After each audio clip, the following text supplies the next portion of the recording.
नमस्कार, मैं सुमन द्विवेदी अपने इस चैनल के माध्यम से आप सभी का हार्दिक स्वागत एवं अभिनंदन करती हूँ।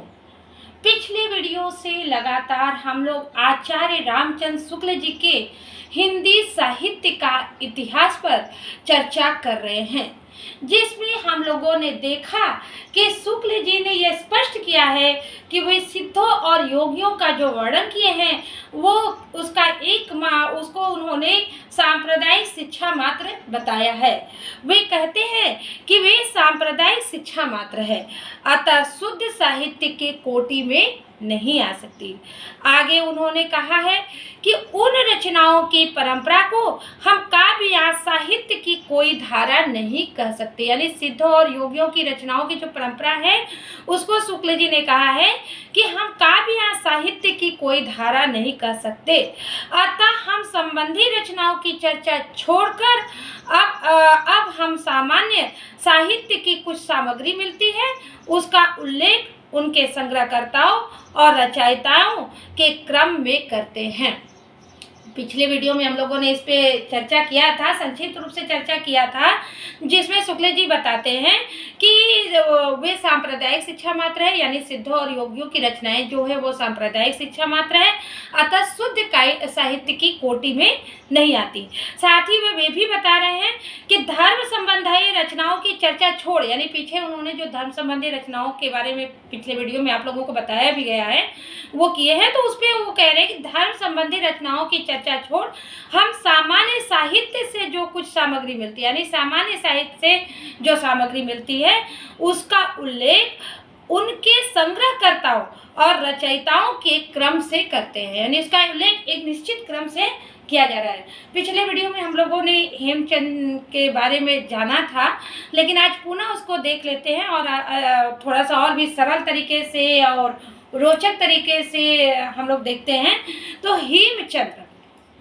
हेमचंद्र के बारे में ये बताया जा रहा है कि गुजरात के सोलंकी राजा सिद्धराज जयसिंह, फिर से ध्यान दीजिए, गुजरात के सोलंकी राजा सिद्धराज जयसिंह जो संमत 1150 से 1199 के बीच थे, और उनके भतीजे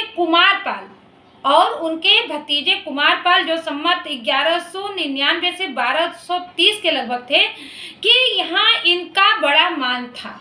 फिर से इसको देख लीजिए, हेमचंद जी के बारे में बताया जा रहा है कि हेमचंद जो थे वो गुजरात के सोलंकी राजा सिद्धराज जयसिंह, गुजरात के सोलंकी राजा सिद्धराज जयसिंह और उनके भतीजे कुमारपाल के यहाँ इनका बड़ा मान था, यानी मान था यानी सम्मान था।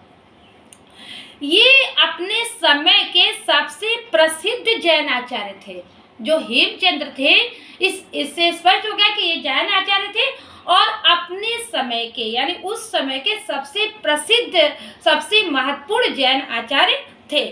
इन्होंने एक बड़ा भारी व्याकरण ग्रंथ लिखा है, एक विशाल व्याकरण ग्रंथ लिखा है, और उस व्याकरण ग्रंथ का नाम है सिद्ध हेमचंद्र शब्दानुशासन। क्या नाम है? सिद्ध हेमचंद्र शब्दानुशासन, सिद्धराज के समय में बनाया। यहाँ पे स्पष्ट किया जा रहा है कि हेमचंद जी ने सिद्धराज के समय में, जो सिद्धराज जयसिंह है जिनका संमत 1150 से 1199 है, तो हेमचंद जी सिद्धराज के समय में बहुत विशाल व्याकरण ग्रंथ बनाया था जिसका नाम था सिद्ध हेमचंद्र शब्दानुशासन। सिद्ध हेमचंद शब्दानुशासन यह एक व्याकरण ग्रंथ है जो हेमचंद जी के द्वारा बनाया गया है। अब आगे शुक्ल जी बताते हैं कि जिसमें संस्कृत, प्राकृत और अपभ्रंश तीनों का समावेश किया गया। अब ये देखिए, जो सिद्ध हेमचंद्र शब्दानुशासन व्याकरण ग्रंथ है, इसमें संस्कृत, प्राकृत और अपभ्रंश तीनों को सम्मिलित किया गया है। अपभ्रंश के उदाहरण में इन्होंने पूरे दोहे या पद्य उद्धृत किए। अब जितने दोहे और पद्य हैं ये जो है ये अपभ्रंश के उदाहरण में दिए गए हैं, जिनमें से अधिकांश इनके समय के पहले के हैं। कुछ दोहे देखिए, शुक्ल जी एक उदाहरण देते हैं कि कुछ दोहे देखिए। तो इसमें एक दोहा है, देखिए इसको ध्यान से आप लोग। भल्ला हुआ जो मारिया बहिड़ी महारा कंतु, भला हुआ जो मारिया बहिड़ी महरा कंतु लज्जे जम तो बयंसी अहू, लज्जे जम तो बयंसी अहू, जय भग्या घर एंत। फिर से इसको देख लीजिए। भला हुआ जो मारिया बहिड़ी महरा कंतु लज्जे जम तो बयंसी अहू, जय भग्या घर एंत। अब इसमें नायिका कहती है अपनी सखियों से, क्या कह रही है? भला हुआ जो मारा गया, हे बहन, यानी हे सखी, हे बहन, अच्छा हुआ जो मारा गया। कौन मारा गया? हमारा कांत, यानी हमारा प्रिय। यदि वह भागा हुआ घर आता तो मैं अपनी समवयस्काओं से लज्जित होती।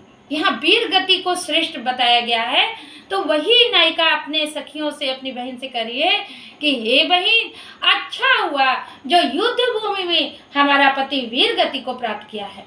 यदि वह पीठ दिखाकर भाग आता तो हम अपनी सहेलियों के साथ, अपनी सखियों के साथ मुझे लज्जा आती। आगे एक और उदाहरण दिया गया है जिसमें कहा गया है, जय सो न आवई, जय सो न आवई दुई घरु, जय सो न आवई दुई घरु, काय अहो मुह तुझू, जय सो आवई, जय सो न आवई दुई घरु, काय अहो मुह तुझू, अवयड़ु जो खंडई तऊ सही है, वयड़ु जो खंडई तऊ सही ए, सो पीव होई न मुच्छू, सो पीव होई न मुच्छू। हे दूती, यदि वह घर नहीं आता तो तेरा क्यों अधोमुख है?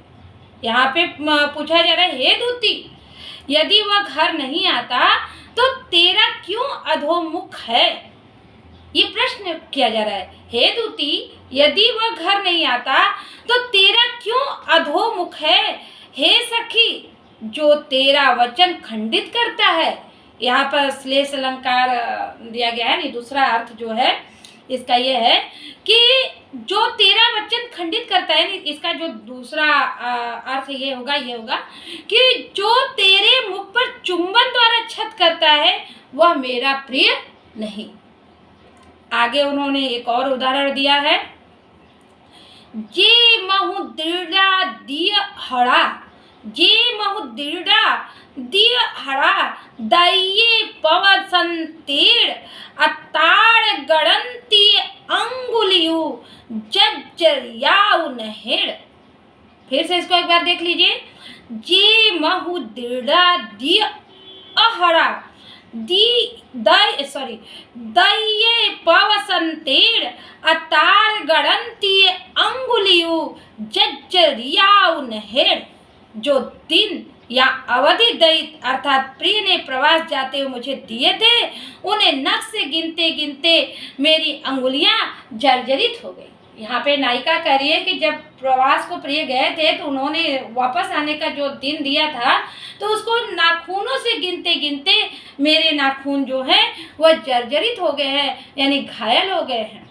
आगे एक और उदाहरण दिया गया है, पिय संगमि कौ नित्तड़ी, पिय संगमि कौ नित्तड़ी, पियहो परखहो केव, पिय संगमि कौ नित्तड़ी अपियहो परखो केव, अमय बिन्नी वे बिन्ना सिवा निंदन एवं तेव।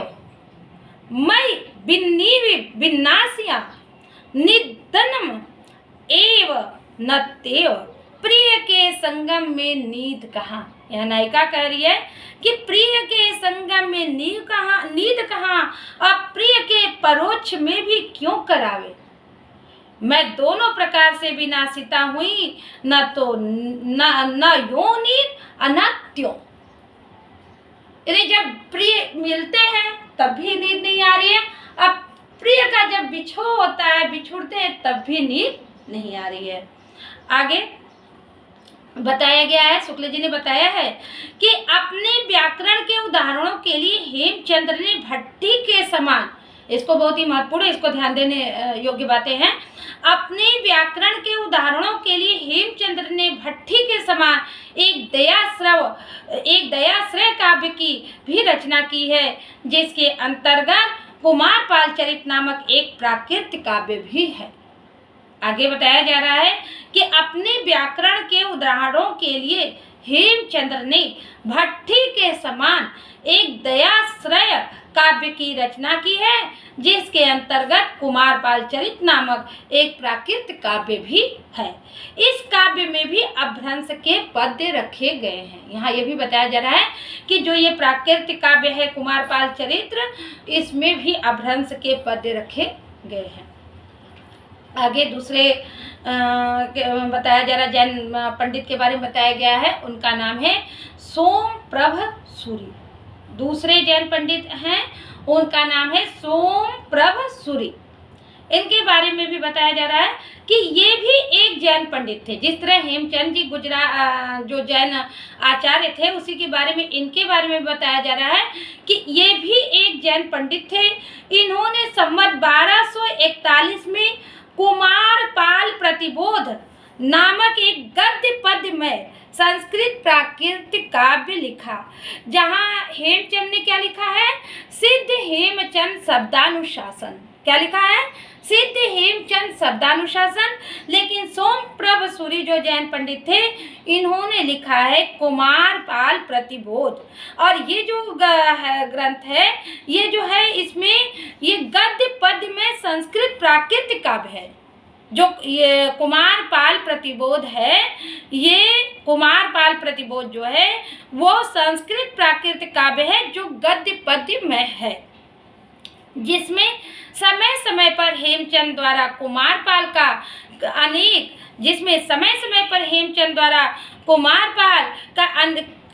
अनेक प्रकार के उपदेश दिए जाने की कथाएं लिखी गई हैं।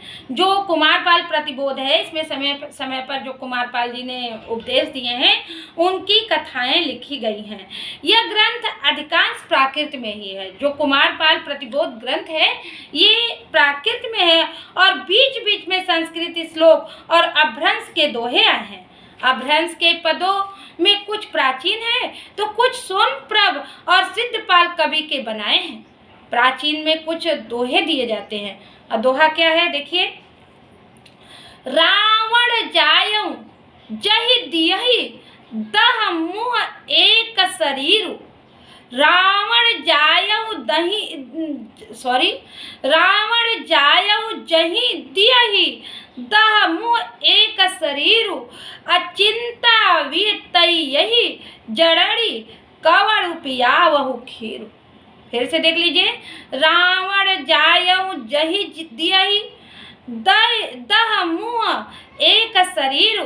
अचिंता वीतयहि जड़री कवड़ पियावहु खीरु। जिस दिन 10 मुँह एक शरीर वाला रावण उत्पन्न हुआ, तभी माता चिंतित हुई कि दूध किसमें पिलाऊं। यहाँ पे रावण के बारे में बताया जा रहा है कि रावण जायऊ जहि दियहि दह मुँह एक शरीर, यानी जिस दिन रावण पैदा होता है, उसी दिन उनकी माता को चिंता हो जाता है। क्या चिंता होता है? कि दूध कैसे पिलाऊं। क्यों दूध कैसे पिलाऊं? क्योंकि 10 मुँह है और एक शरीर है। आगे देखिए, बेस बिसिठहि बारियहि जैवी मड़ोहर गत गंगा जल पखालियवि सुड़हि की होई पवित्र। वेश विशिष्टों को वारिये अर्थात बचाइए। यदि मनोहर गात्र हो तो भी गंगा जल से धोई कुतिया का पवित्र हो सकती है मनोहर गोत्र। फिर से देख लीजिए कि वेश विशिष्टहि बारियहि जहि भी मड़ोहर गत गंगा जल पखालियहि सुड़हि की होई पवित्र। वेश विशिष्टों से वारिये अर्थात बचाइए। यदि मनोहर गोत्र हो तो भी गंगा जल से धोई कुतिया क्या पवित्र हो सकती है। आगे देखिए, पिय हूँ थकी सयल उदिड़ू, पिय हूँ थकी सयल उदिड़ू, तू बिरहगित किलंत थोड़ा ही जल जिमी मछलिय तल्लो विल्ली करंत, तल्लो विल्ली करंत। हे प्रिय, मैं सारे दिन तेरी विरहाग्नि में वैसे ही कड़कड़ाती रही जैसे थोड़े जल में मछली तलबेली करती है। यहाँ पे नायिका कह रही कि हे प्रिय, मैं आग के विरह में, आग के वियोग में मैं वैसे ही कड़कड़ाती हूँ जिस तरह से थोड़े जल में मछली तलबेली करती है। इसी के साथ मैं अपनी वाणी को विराम देना चाहूँगी और ये भी कहूँगी कि यदि आप हिंदी से संबंधित किसी भी प्रतियोगी परीक्षा की तैयारी कर रहे हैं तो प्लीज़ आप एक बार क्रमबद्ध ढंग से मेरे वीडियो को देखिए। मैं ये दावा करती हूँ कि आपकी रुचि भी हिंदी साहित्य का इतिहास के प्रति जागृत हो जाएगी और आप बहुत ही सरल ढंग से, बहुत ही रोचक तरीके से इसको समझते हुए आगे बढ़ेंगे और अपनी प्रतियोगी परीक्षाओं में सफलता अर्जित करेंगे। तो मैं अपनी वाणी को विराम देना चाहूँगी, लेकिन उसके पहले ये ज़रूर कहूँगी कि यदि आपको यह वीडियो पसंद आया हो तो प्लीज़ इसे अधिक से अधिक लाइक कीजिए, शेयर करिए और सब्सक्राइब करना मत भूलिएगा।